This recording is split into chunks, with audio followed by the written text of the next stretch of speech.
Добрый вечер. В прямом эфире национальная телекомпания сети «Аристон» спортивный телепроект «Передача». И в студии Илона Засохова и Батрас Илаев. Здравствуйте. В ближайшее время от наших корреспондентов мы узнаем о главных спортивных событиях, а в студии побеседуем с титулованными осетинскими спортсменами. С кого начнем, узнаем уже через несколько минут. А пока давайте перенесемся во дворец тэквондо, где состоялся очень интересный турнир. В минувшее воскресенье во дворце тэквондо в центре внимания были дзюдоисты. Здесь прошел первый турнир памяти дважды Героя Советского Союза Иса Плиева.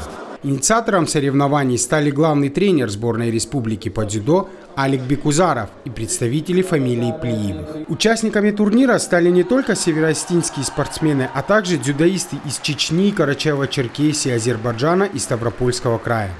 Вы знаете, вот сегодняшний турнир – это действительно праздник. Особо приятно, что это приурочили к 115-летию великого легендарного осетина, дважды Героя Советского Союза, героя Монгольской Народной Республики Иса Александровича Плиева. Хочу выразить слова благодарности организаторам фамилии Плиевым. Всего в соревновании принимали участие свыше 70 спортсменов. Самая интересная борьба развернулась в весовой категории до 73 килограмм, где было наибольшее количество участников. Фаворитом в ней был Георгий Елбакиев, чемпион России среди юниоров прошлого года. В финале в напряженной схватке Георгий одолел дзюдоиста из Чеченской Республики.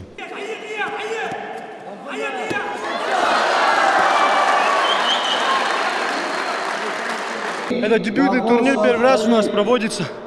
Была большая мотивация победить, потому что я еще не в хорошей форме. Только начинаю входить сейчас в форму. Но с Божьей помощью все удалось. Спасибо моим тренерам, всем врачам. Огромное спасибо. Я очень сильно благодарен всей своей команде, всей этой поддержке, которая здесь сидели в трибунах. Спасибо им большое за такую поддержку. Героем турнира можно назвать Давида Гамосова. Не желая бороться со своими одноклубниками, он заявился на весовую категорию выше. Будучи заведомо легче своих соперников, Давид, тем не менее, пробился в финал. Здесь его соперником стал Арсанукаев Дамир. Схватка была очень вязкой и тяжелой для обоих спортсменов. На последних минутах схватки Гамосова выручил опыт. Усыпив бдительность своего оппонента, Давид провел резкий бросок и стал победителем турнира. Следующее испытание для Гамосова и Елбакиева станет чемпионат мира среди военнослужащих, который пройдет в Рио. А насчет турнира хочу сказать, турнир получился очень серьезным. Много соперников приехало, также, можно его назвать международным, приехали из Азербайджана. Так что я, если честно, не ожидал такого серьезного сопротивления, но очень много оказалось хороших борцов, и турнир получился довольно-таки серьезным.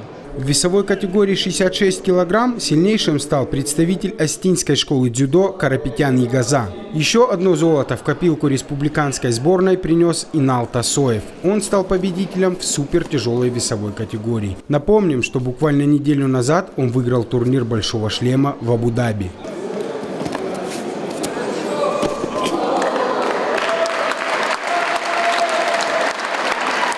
Нельзя не упомянуть о победе Азамата Козаева, который в скором времени отправится на первенство Северокавказского федерального округа. Дебютный турнир оказался результативным для североостинской сборной. Всего на счету наших ребят 5 золотых медалей. Георгий Гасиев, Александр Левченко специально для передачи.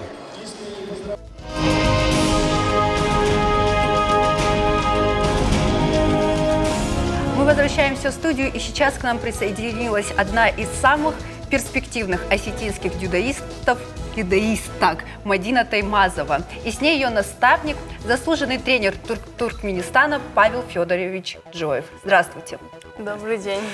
Здравствуйте. Обладательница Кубка Европы среди юниоров, чемпионка Европы по дзюдо среди клубов «Золотая лига», призерка детского чемпионата мира по дзюдо. И вот на днях получено новое достижение – призер чемпионата Европы среди молодежи до 23 лет. Все верно? Ничего не пропустил? Да, все верно. Ну что ж, мы поздравляем тебя, во-первых, с тем, что ты выступила довольно успешно на чемпионате. И мы Спасибо напоминаем большое нашим телезрителям, что мы работаем в прямом эфире, а значит, любой желающий может к нам дозвониться или задать вопрос в нашем инстаграме. Передача _, Аристон. Задавайте вопросы нашей чемпионке. Мадин, бронза. Как оценишь свое выступление? Ну, конечно, это не золото, и хотелось бы большего, но я думаю, и так неплохо выступила. А чего не хватило для золота?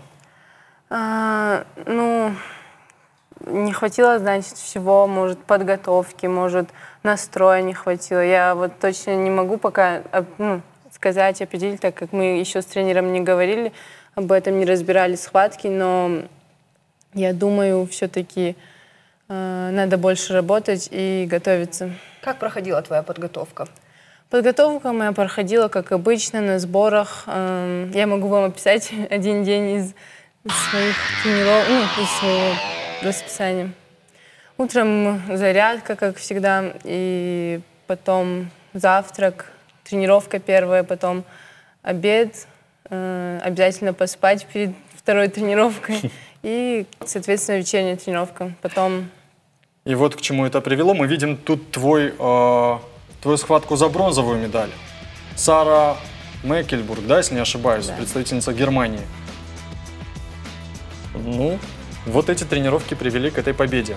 Что здесь было? Вот это вот расскажи. Сейчас в повторе мы увидим, какой прием ты провела. Мы просто не очень сильны с Илоной в терминологии. Вот расскажи о том, что здесь произошло. Я могу вам описать этот момент. Она хотела взять косой захват, но я опередила ее, сама взяла захват, хотела бросить зацепом, но она провела контратаку не очень удачно, и я подловила ее сама. То есть этот прием называется подсад под заднюю ногу или прогиб. Угу. Смотри, каждая твоя схватка, опять же, как и у предыдущей нашей дзюдоистки, проходила около минуты. То есть ты была на татами. Это захват, вазари, я так понимаю, и удержание. Это твой фирменный стиль работы? Ну, как сказать, можно по-разному закончить. Я никогда не думаю перед схваткой закончить вот или японом, или вазари, или удержать, или досрочно закончить. Я просто выхожу на схватку, а там делаю все, как меня учили, все, как я могу, и как пойдет. То есть ты бываешь непредсказуемым? Прости. Ну, можно так сказать. Как учил как раз-таки тренер Павел Федорович. Ну, на сегодняшний день Мадина является грозой фавориток, можем так сказать, потому что она входит уже, как видим, в тройку сильнейших в Европе, является даже сильнейшей. Ну, что дальше? Ну, как сказать, ну, талант, оно с рождения идет. А трудолюбие это приобретается. И вот она относится к той категории спортсменов, которая нашла общий знаменатель таланта и трудолюбия. Совместила. И совмещая их, она достигает просто своим трудолюбием и талантом свои результаты. У нее это зарождено с малых лет, трудолюбие, и дает свои плоды, свои результаты. Вот это. Одним талантом придет трудолюбие, которое приобретается постепенно, с каждым днем больше и больше, дает свои плоды. Схватка с Линдвейер. Что прошло не так? Ну, я могу сказать, что мне надо было дорабатывать свои атаки до конца, так как были недоконченные атаки, и судьи не стали их оценивать. Также я отвлекалась на судейство много. Надо было просто сосредоточиться на схватке. Я была, мне кажется, намного сильнее ее. Я могла ее выиграть тактически, физически, превосходила ее. Просто меня отвлекало и судейство, там много разбирательств было во время схватки. Меня это все отвлекало, и, конечно, больше, моя вина в том, что я не сосредоточилась на схватке, не докончила ее и пропустила атаку в конце. Мадина, ты сказала отвлекала. Я вот, извини, что я вот так тему меняю, но все равно я вспомнил. Случай с телефоном. Отвлеклась. Что это было? Расскажи, пожалуйста. Вот до сих пор это вызывает интерес, непонятно, что было. Надо, наверное, объяснить. То есть в Да, 2017 году в Словении тебя дисквалифицировали. С чемпионата Европы? Да. Я не сказала бы, что это была дисквалификация, то есть люди не очень правильно это все поняли. Я отборолась первый день в личных соревнованиях, то есть это касаемо меня, то есть я получила свою медаль, ее у меня никто не мог забрать, и ее могли забрать только в одном случае, это допинг-контроль. А на второй день это уже совсем другая история, это новый день, новый праздник, можно сказать, для спортсменов, для дзюдоистов, это командная борьба, там совсем другой командный дух, это совсем другие соревнования, можно сказать.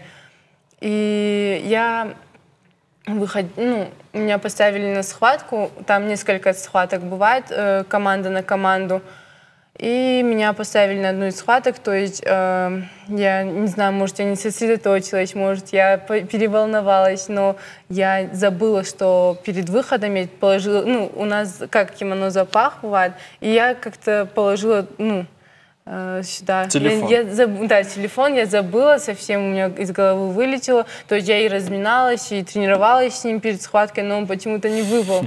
А потом я встаю, то есть я провела атаку, потом доработка в партере, встаю, и судья как-то странно смотрит, то есть удивленно, и трибуны все ахают, охают, и оппонент тоже, и тут ты понимаешь, что что-то случилось. Да, что-то случилось. Я смотрю на татами и просто сама в шоке была. До меня секунды 5 не доходило, что случилось. Потом судья поднял телефон, но ни команду, никого не дисквалифицировали. Это просто я проиграла, можно сказать, схватку. Меня сняли всего лишь с одной схватки, и эта схватка уже ничего не решала. Мы проигрывали, можно сказать, контроль.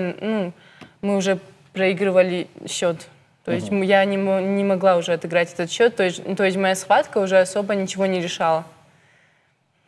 Фамилия Таймазовых. На самом деле такая спортивная фамилия. Ты знакома со своими братьями именитыми? Конечно, они являются для меня примером и целью тоже такие же результаты. И я бы мечтала стать таким же спортсменом, как мои братья старшие. Они для меня мои кумиры с детства, мои... Кто тебя первым поздравил с победой? Первым меня поздравил, наверное, тренер сборной. Он выводил меня, он поздравил, подошел, сказал, что все нормально, но ошибки, как всегда, не бывает без ошибок, сказал, и со своим личным тренером будешь разбирать, и сами будем разбирать. То есть, как всегда, поздравляет первый, наверное, тренер, который рядом. А после уже родители? После, конечно, родители, родственники, друзья и мой родной тренер тоже. Павел Федорович, а трудно ли тренировать девушек? Женский пол. Женская, как она развивается хорошо в нашей республике. Одни из самых представительниц и ярких является в данный момент Мадина Таймазова. Так, могу сказать, ближайшие, как говорится, времени она очень хорошо себя показывает на всех стартах. И идет к своей цели, которую она ставит себе. Олимпийские игры. Это Олимпиада. Естественно. Сюрприз. Я просто не могу удержаться. На самом деле, потому что мы подготовили сюрприз, который будет приятно, наверное, увидеть и услышать Мадине, ее тренеру. Давай посмотрим. Я бы хотел сказать о Мадине Таймазовой, о своей младшей сестре, что у нее большое будущее. Я бы хотел ей посоветовать, чтобы она не расслаблялась. Это самое главное вот сейчас, потому что она уже о себе заявила. И хочу сказать, что заявила неплохо. Для того, чтобы покорить Олимп и стать олимпийским чемпионом или олимпийской чемпионкой, самое главное – это дисциплина. Самое главное – это контроль, и контроль своих тренировок, контроль своего режима. И самое главное, нужно взвешивать каждый свой шаг. Почему? Потому что в карьере спортсмена самое главное – это дисциплина и режим. Это 70%. Поэтому, Мадина, я тебе желаю успехов. У тебя большой потенциал, большое будущее. И самое главное, когда бывают такие маленькие проигрыши, как сейчас на чемпионате Европы ты стала бронзовым призером, это не проигрыш, но все-таки есть одно место, это первое. Я тебе желаю, чтобы ты это первое место заняла на Олимпийских играх, на чемпионатах мира. У тебя на это есть вся возможность. Я тебе желаю, чтобы ты это все реализовала. Такие теплые, добрые слова. Может, ты как-нибудь хочешь ответить? Конечно, с благодарностью. У меня сейчас просто эмоции. Вот в этот момент надо было просто видеть глаза, если честно, Мадины. Я хочу поблагодарить. Он, мой дядя, мой старший брат, он всегда мне помогает, всегда подсказывает. Я ему очень благодарна, поддерживает. И является самым, наверное, великим примером для меня. И в спорте, и в жизни. Ну что ж, мы прерываемся на короткую рекламу, и после нее снова обязательно вернемся в нашу студию. Не переключайтесь.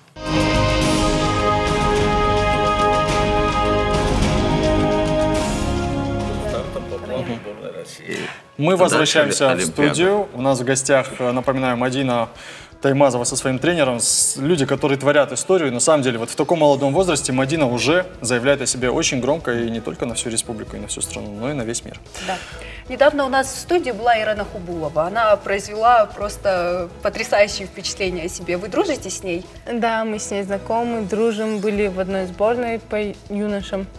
Это когда ты золото взяла, да, если я не ошибаюсь? Когда вы поехали на... Да. Где-то вы вместе были? Да, Где да. это было? Это было на первенстве Европы по юношам, по-моему, если вы про это. Ну да. Ну вот в Инстаграме у нас тоже что-то происходит, есть разные вопросы, я предлагаю сейчас туда тоже обратиться. Вообще в Инстаграме мне написали лично, попросили спросить у тебя. Смотри, говорят обычно, что личная жизнь очень мешает развитию спорта, ну, человеку развиваться в спорте. Как у тебя с этим обстоят дела? Кто ж попросил тебя задать такой вопрос? А вот тут это секрет. Личная жизнь, это можно подробнее? Я просто не понимаю именно, про что вы спрашиваете. Ну, мальчики проявляют симпатию. Ну, я полностью себя ограничиваю в этом, то есть я очень... Ну, у меня одна цель — это спорт, а это все мешает. Я тоже такого же мнения, то, что это все мешает, и я себя в этом ограничиваю на 100%. То есть пока мы не взяли Олимпиаду, да. Никакой личной жизни. Да. Артур Тумаев в Инстаграме пишет, удачи желает. Мадина, твой коронный любимый прием, спрашивает пользователь Лента 15. Моим любимым приемом, наверное, коронным является подхват, ну и через спинку со стойки. Угу. Любители спорта избалованы и обычно принимают первые места. Морально это не тяготит? Ну вот даже мы, наверное, в самом начале программы сказали, что почему не золото, почему бронза? Хотя бронза на таком уровне мероприятий и состязаний — это восхитительно. Я бы сказала, что иногда бронзовая медаль, она как-то слаще бывает человеку, чем золотая, потому что собраться после проигрыша, особенно если тебе и обидно судейство или что-то, своя ошибка какая-то, обидно, то собраться потом и завоевать какую-то медаль, то есть приехать домой не с пустыми руками, и это, конечно, бывает намного слаще иногда, порой. Я не скажу, что всегда, но порой бывает слаще, чем золотая медаль. Морально как ты подготавливаешься к соревнованиям? Ну, не знаю. Это мой любимый вопрос. Есть ли какое-нибудь таинство? Главное не волноваться, просто расслабиться, постараться отвлечься, то есть не думать о соревнованиях, не бороться в мыслях. Просто принимать все как обычная тренировка, обычный тренировочный день, день борьбы. То есть расслабиться и бороться в свою борьбу. Есть видео-вопрос у нас для тебя специально. Наш корреспондент Георгий Гасиев задает его тебе. Внимание на экран.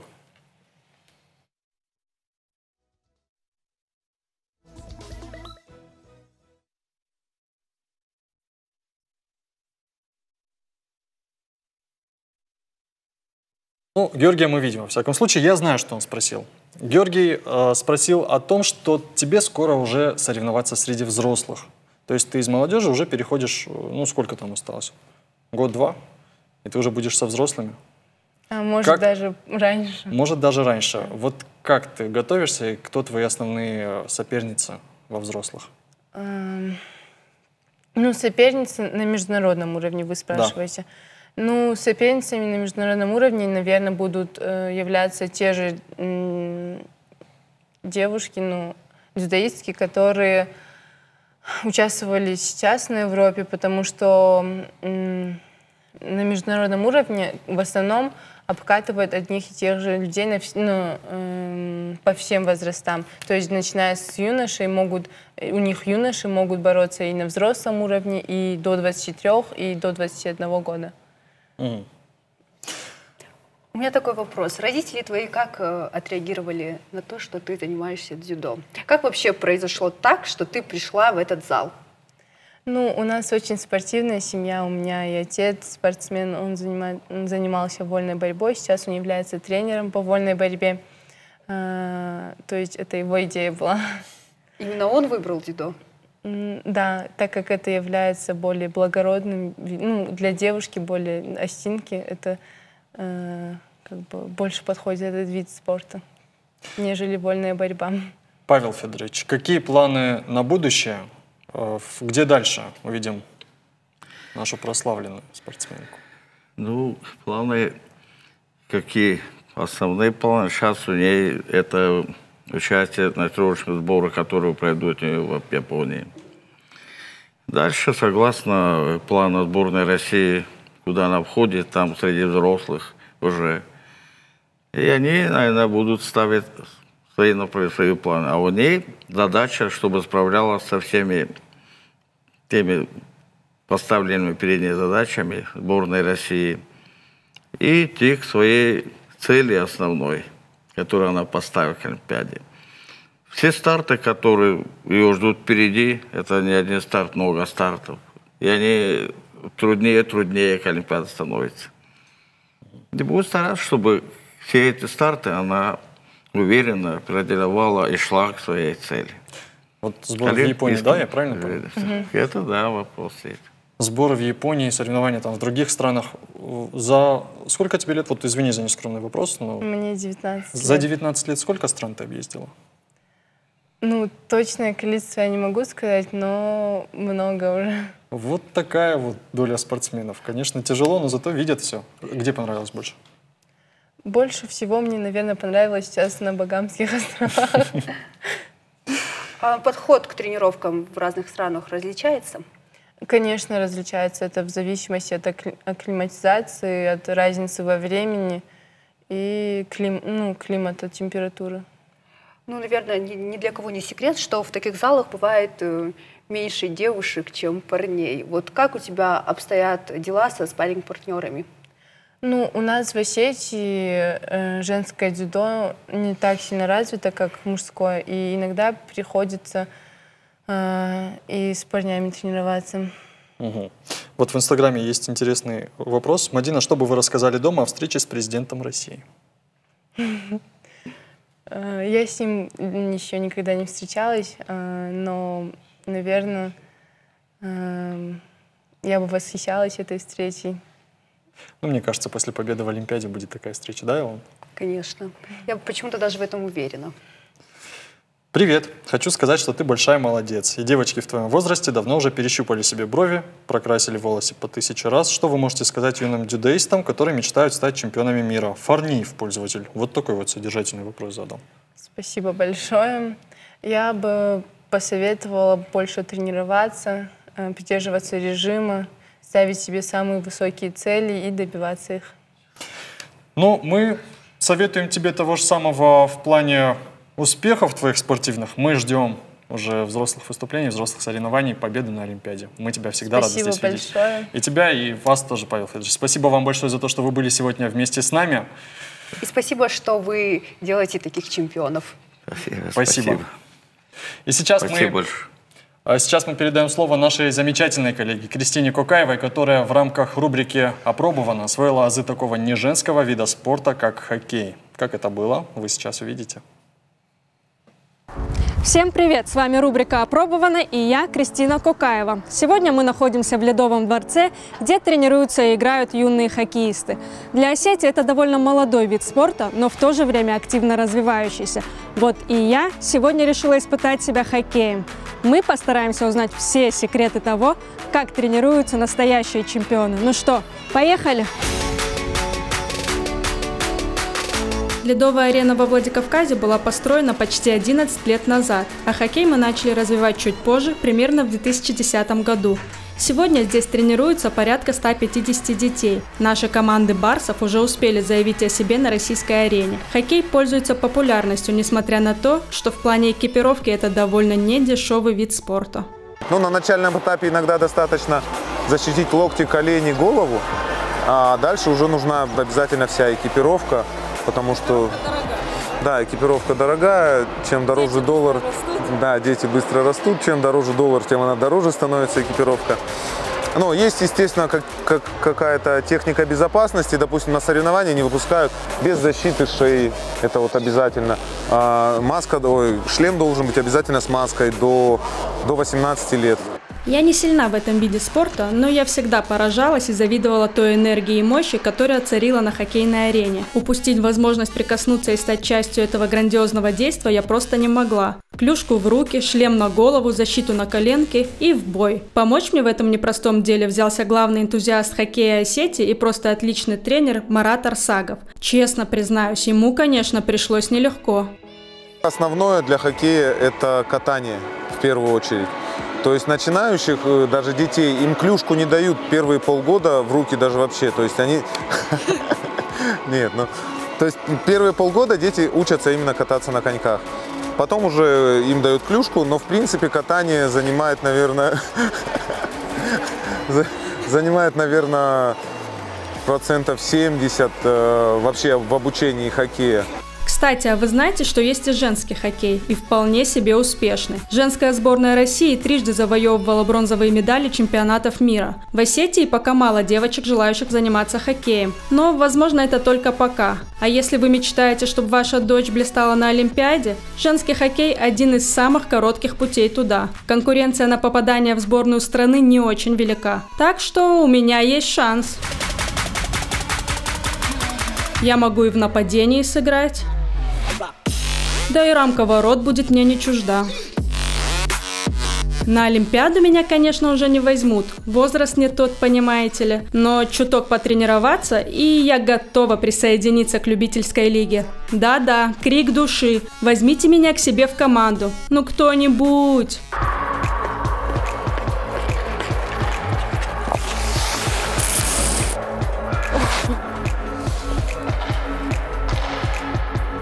Я устал.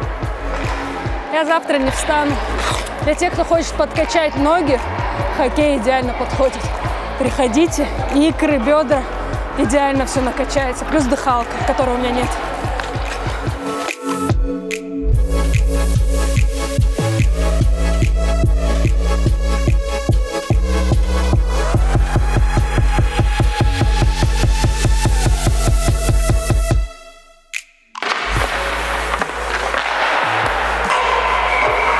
Новые шишки и синяки, но разве это важно? Тут больше играет роль то, какое удовольствие я получила. Точность, скорость, сила и мощь. И в то же время пластичность и просто нереальная реакция. Я, признаюсь честно, до сих пор не понимаю, как можно уследить за этой маленькой шайбой. Но я обещаю, что я буду практиковаться, если меня снова еще сюда пустят. А как говорится, трус не играет в хоккей, а я сыграла и еще сыграю. Хоккей опробовано специально для передачи.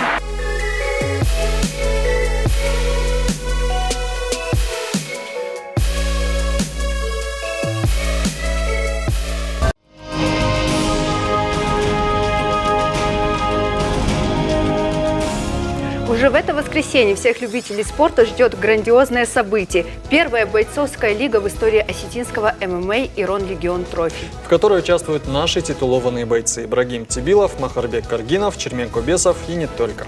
И сегодня участники титулованных боев у нас в студии. И вместе с ними директор организации «Ирон Легион» Артур Хадзараков и директор по стратегическому развитию Токов Асланбек. Здравствуйте. Добрый вечер. Здравствуйте, уважаемые гости. Но единственного участника титульных боев не хватает, это Ибрагима Тибилова. К сожалению, не смог он сегодня присутствовать, но тем не менее. Ребят, вы готовитесь. Сейчас обращаюсь непосредственно, наверное, к Махару и к Чермену. Ну как готовность к турниру-то? Ну, готовы, вроде нормально, подошли в оптимальной форме ко всему. Подготовка прошла очень тяжелая. Сейчас остался завершительный этап, это весогонка. Самый тяжелый, да, наверное? Самый тяжелый, но на этот раз, ну, как по мне было легче, потому что я на вес выше ушел. Готовились на базе Alanya Fight Team, в нашей команде под руководством Марата Илаева. В общем, все прошло хорошо, одним словом. А в чем состояла проблема? Вы говорите... Тяжело. Ну, тяжело, весогонка, ну, это мало кто знает, ну, это неотъемлемая часть подготовки спортсмена, профбойца, мы по много веса гоняем, это издержки нашей профессии, можно сказать, и очень тяжело это дается, на самом деле, и забирает очень много сил и здоровья, можно сказать. Артур, вообще в целом, готовность по турниру какая? Остается совсем чуть-чуть, 5 дней, да, по-моему, остается до воскресенья. Мы всех, в принципе, опять очередной раз повторяюсь, приглашаем. Дворец спорта «Манеж», воскресенье, 19:00, 7 вечера. Ну, готовность практически 100%. Никаких особых проблем мы не испытываем. Когда рядом такая команда, то по-другому быть и не могло. Ибрагим Тибилов, он же президент Федерации ММА, который, вы правильно сказали, по объективным причинам сегодня не смог присутствовать. Выполнил колоссальную работу, пары подобраны прекрасные, конкурентные, то есть объективно будут очень достойные бои. Пользуясь случаем, хочу выразить огромную благодарность и Ибрагиму Тибилову, и Чермену Кубесову, и Махарбеку Каргинову. Но нужно понимать, да, что эти бойцы, по большому счету, в кавычках, да, принадлежат другим лигам, у них контракт. Махарбек один из самых титулованных бойцов в Осетии и в России. И на сегодняшний день он на пике, и у него другие контракты. Но когда вот мы пришли к нему с просьбой, Махарбек надо поддержать, чтобы в Осетии родилась собственная лига, Махар сделал все для того, чтобы его отпустили, скажем так. Ну, это на самом деле мало кто на такой... Ну зачем, да, мне эти проблемы, приходить кому-то, просить кого-то и так далее. Это об очень многом говорит. То же самое Fight Nights, Чермен Кубесов, да, дагестанская промоушенский. Да, то есть... Вообще, если есть секунда, я бы хотел сказать об форме организации Рон-Легиона. Рон-Легион принимает... Спортсмены же тоже могут быть разными, да? Вот содержание может быть разное. Но мы пытаемся объединять именно молодежь, молодых спортсменов, которые насыщены именно вот, патриотизмом, не безразличием. Они пропагандируют здоровый образ жизни. Именно вот все эти бойцы являются таковыми. Последнее я бы хотел сказать о людях, благодаря которым это состоялось. Мы можем фонтанировать какими угодно идеями, да? Но в наше непростое время находятся люди, благодаря которым мы понимаете, да, о чем речь, это финансовая составляющая. И есть такие люди, как Кахабер Чибиров, огромная ему благодарность, человек сразу отозвался. Потом у нас ассоциация «Сила единства», поддержали ребята. Тамара Цаликова, кстати, вот она является автором дизайна этого прекрасного пояса чемпионского. Да, очень красивый пояс, Да, Альбина Туриева, удивительный человек, который тоже откликнулся, синдикат, ресторан. Ну, то есть люди, которые... Батрас Кочев. Да, Батрас Кочев. От себя решил добавить гонорары всем бойцам. Ну, то есть поддержали люди. Да, люди, а по-другому бы не смогли, мы же не бизнесмены. И, конечно, администрация Кировского района, они там тоже много разместили. Всем сказали спасибо, да, ну и вот Асланбек Токов здесь тоже очень, сегодня никак не хотел выходить, абсолютно не публичная личность, но... Я знаю, что он внес большой вклад в развитие Рон-Легиона. Да, он изначально очень много поддерживает. Вы эти социальные ролики все видите, наверняка, это что же определенных стоит ресурсов. Ну, есть люди и радуют, что они могут объединяться вокруг определенной идеи. И чем больше вот эта объединяющая сила, тем больше у нас настроения и настроя действовать. Ребят, ну, на самом деле время у нас ограничено, но я хочу вот сейчас по самым главным моментам пробежаться. Махар, твой соперник бросил тебе вызов, сделал это публично абсолютно. Я не знаю, может, наши зрители не видели. Давайте покажем, как это происходило и что он сказал.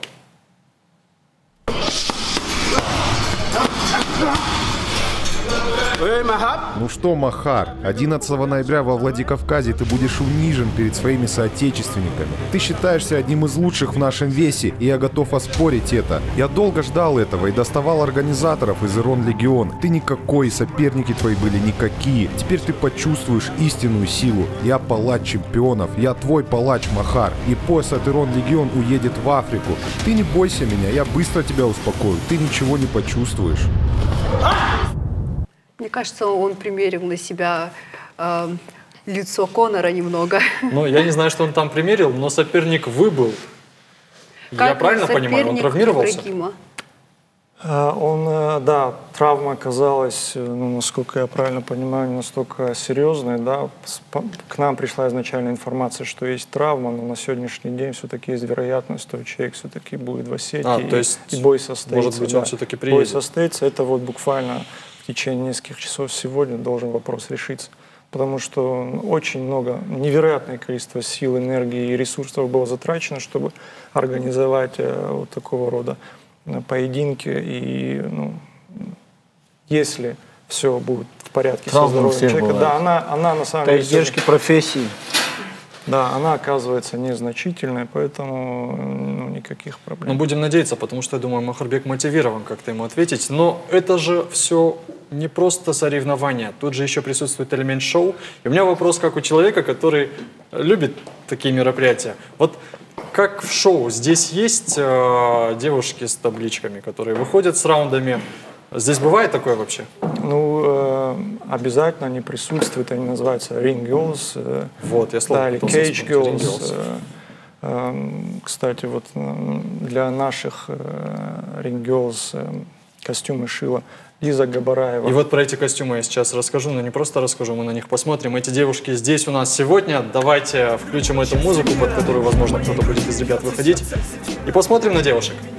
За окном картина, в моей груди бьется сердце осетина.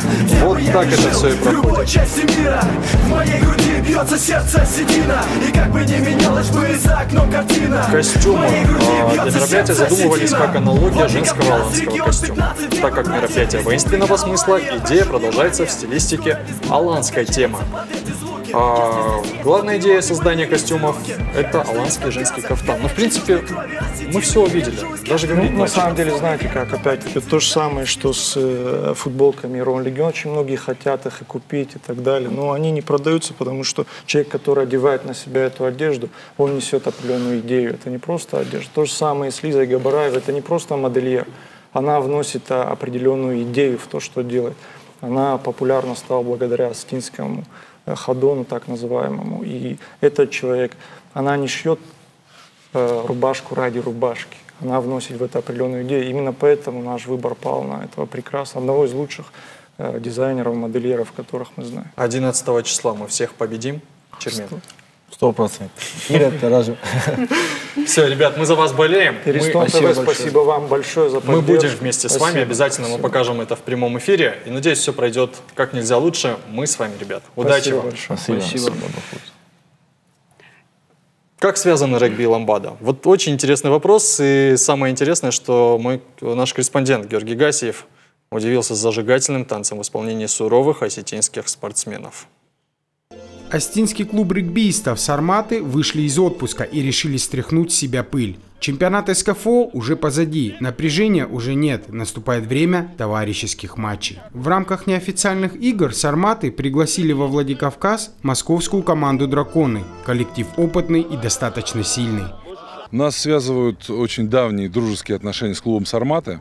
На всех этапах становления этого клуба «Драконы» принимали участие в виде тренировок, которые проводили представители нашего клуба. Я сам проводил несколько раз. Игрок нашего клуба Суслан Бесолов многое сделал для организации клуба «Сарматов».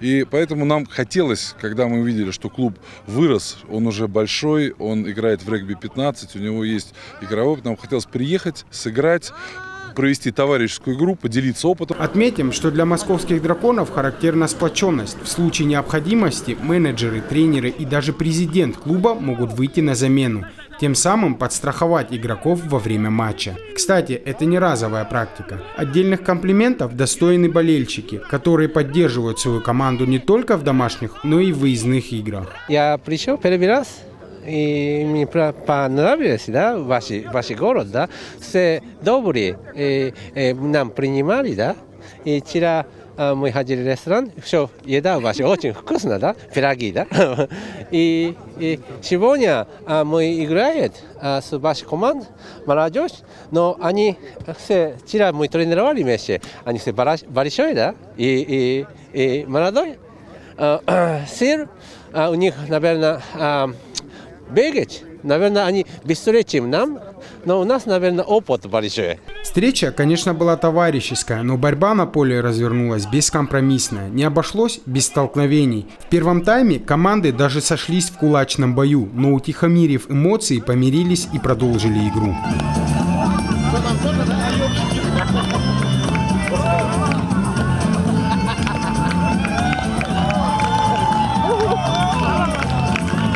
В первой половине встречи гостям удалось выйти вперед. Дважды они смогли занести мяч в зачетное поле. И первый тайм завершился со счетом 12-0. Игра складывается тяжело. На самом деле очень плотная борьба идет. Ребята молодцы, команда Сарматов. Видно, что работает, готовится к играм. Технически немножко не все у них получается, как и у нас, к сожалению.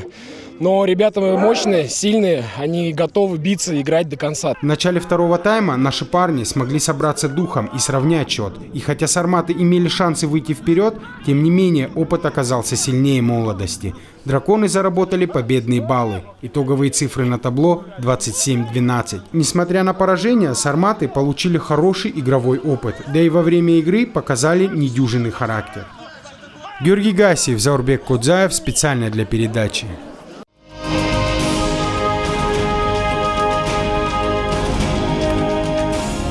А сейчас я рад представить в нашей студии наших гостей. Сильные духом и невероятно мотивирующие. Спартак Газаев, чемпион России по паратэквондо. Махмуд Магомедов, бронзовый призер чемпионата России по паратэквондо. И Асланбек Дитиев, главный тренер по паратэквондо. Здравствуйте, уважаемые гости, спасибо, что пришли.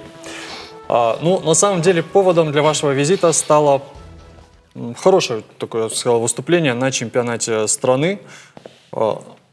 Это состоялось уже больше, чем неделю назад. Мы, если честно, хотели вас видеть еще на прошлой неделе, но не получилось в силу объективных причин.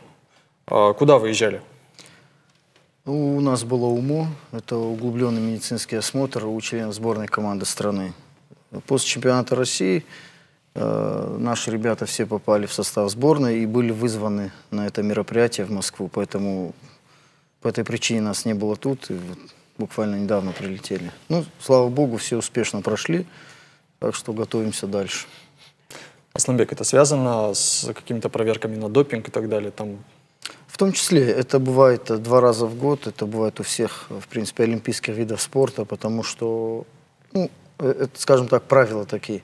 Проходит чемпионат страны, определяется состав сборной, эта сборная едет, проходит осмотр, и по результатам УМО уже идет допуск. То есть человека или допускают до официальных соревнований, или нет, по состоянию здоровья. Наши ребята все прошли, поэтому все нормально. Асланбек, в данный момент много ли ребят проявляют интерес к вашему виду спорта? Касаемо паратэквондо, пока что немного. Хотелось бы больше. С одной стороны, как бы и хотелось бы больше, а с другой стороны, хотелось бы меньше, чтобы у нас было как можно меньше людей, у которых есть такие травмы.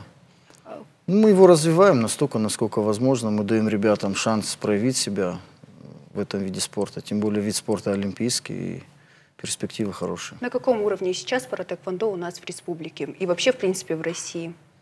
Я бы сказал, что в нашей республике, наша республика который год подряд занимает уверенную тройку лидеров в стране в этом виде спорта. То, что касается национальной сборной, долгое время мы являемся лидерами вообще мирового паратэквондо. Поэтому на чемпионате страны бывает достаточно сильная конкуренция. Вот возвращаясь как раз к чемпионату России, как оцените итоги? Сказать отлично В любом случае не скажу, но как минимум хорошо, это так, да. «Спартак» первое место, очередное первое место. Ну, соперники слабые, получается. Да, я бы не сказал, что слабые, нормальные. Просто, наверное, мы тренируемся больше. Ну, Илон, тебе право. Как проходит ваш тренировочный процесс? Вообще есть какие-либо трудности? Смотря что вы имеете в виду. Трудности они всегда есть. И в тренировочном процессе, и, в принципе, везде приходится их преодолевать. В тренировочном процессе, конечно, это нагрузки, это травмы и так далее. Ну, не без этого. Как и в любом другом контактном виде спорта. Я знаю, что «Спартак» ваш первый ученик, скажем так. Ну да, вслед за «Спартаком» последовали другие, потому что он является хорошим примером для остальных. Потому что он является, скажем так, мотиватором, глядя на которого люди понимают, что это возможно. И потихоньку у нас становится больше. А где сейчас вообще занятия проходят? Раньше во дворце тэквондо они были. Да, раньше мы там занимались, теперь мы занимаемся в 36-й школе. Вот у нас там зал, и как бы мы отдельно занимаемся там. Угу. Махмуд, ну как вам чемпионат России? Ничего, отлично. Не все надежды, правда, тренера своего оправдал.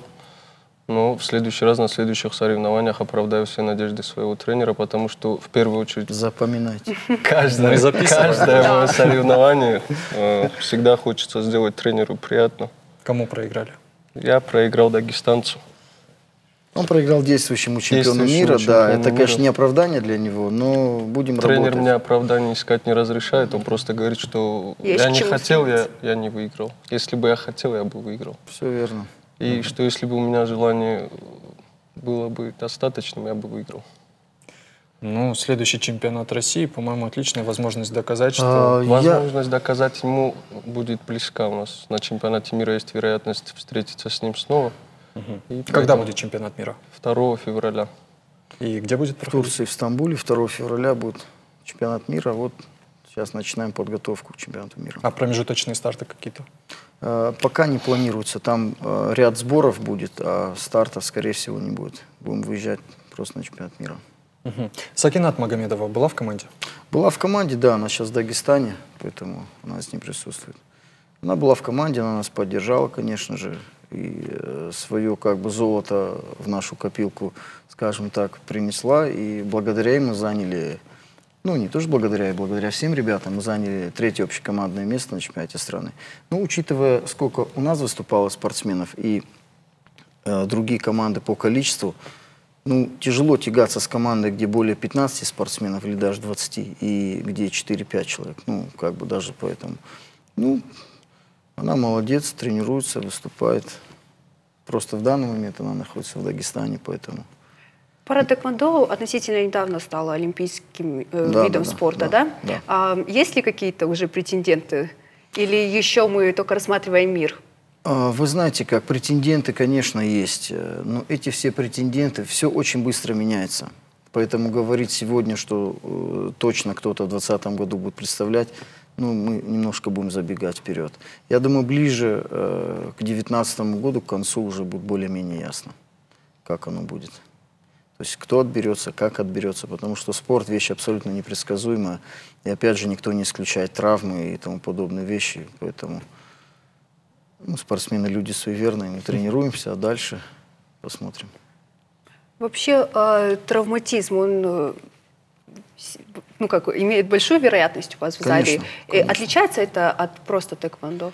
Это отличается лишь тем, что здесь запрещен контакт в голову. А так по уровню жесткости он абсолютно ничем не отличается. Даже я бы сказал, здесь пожестче, да, потому что здесь, ну, вероятность травм, она, в принципе, в любом контактном виде спорта. То, что касается травм коленей, спины, там, любые увечья, в принципе, потому что там бьют люди.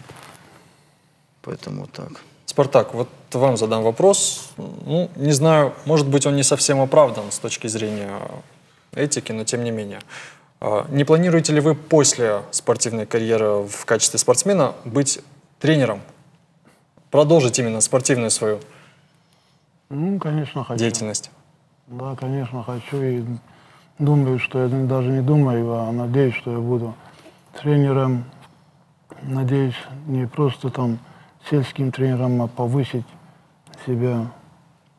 Ну, конечно, не асфальт же пойду я там. Но мне кажется, ваш опыт на самом деле очень важен. Его нужно будет передавать подрастающим поколениям. Ну да, спасибо.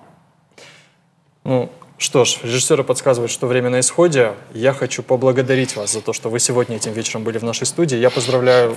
Ну, как сказал тренер, все-таки выступление не отличное, но хорошее. Но нам, как зрителям, нам кажется, что ребята выступили на самом деле хорошо. Поэтому отлично. Отлично.